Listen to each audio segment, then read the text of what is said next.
الحمد للہ وکفى وسلام علی عبادہ الذین اصطفى اما بعد۔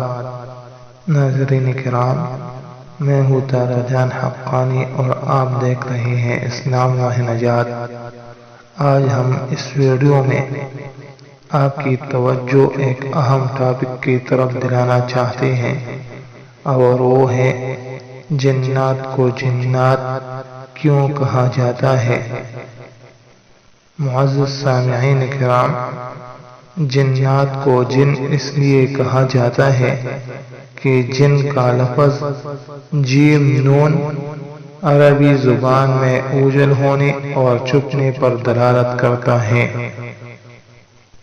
چنانچہ حضرت ابراہیم علیہ السلام کے واقعات کے ضمن میں اللہ پاک فرماتے ہیں: اعوذ باللہ من الشیطان الرجیم، فلما جن علیہ اللیل رأى کوکبا، کہ جب ان پر رات طاری ہوئی تو انہوں نے ایک ستارہ دیکھا۔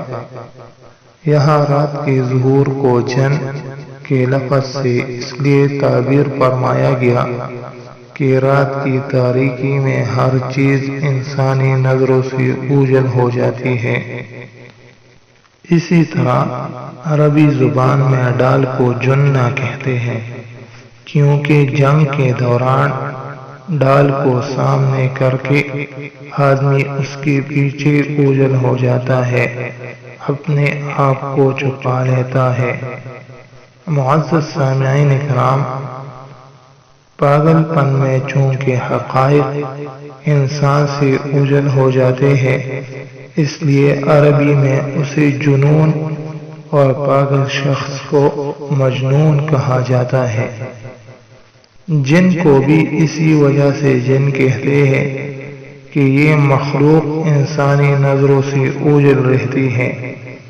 عام انسانی آنکھ انہیں دیکھ نہیں سکتی، انہیں یا تو تب دیکھا جا سکتا ہے جب یہ خود کسی خاص شکل میں ظاہر ہو، ان جیسا کہ انسان، اونٹ، گھوڑے، کتے، سانپ یا کسی بھی شکل میں، یا بعض ایسے مریضوں کو نظر آتے ہیں جن پر یہ مسلط ہو، ان کے علاوہ انہیں عام آدمی نہیں دیکھ سکتا۔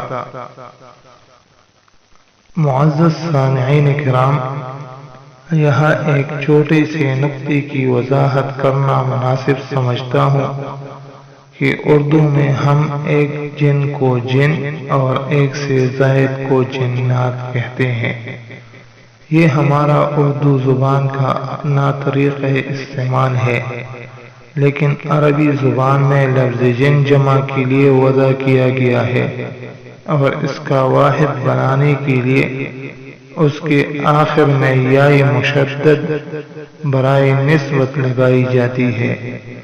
اسی طرح واحد کو جنی کہا جاتا ہے۔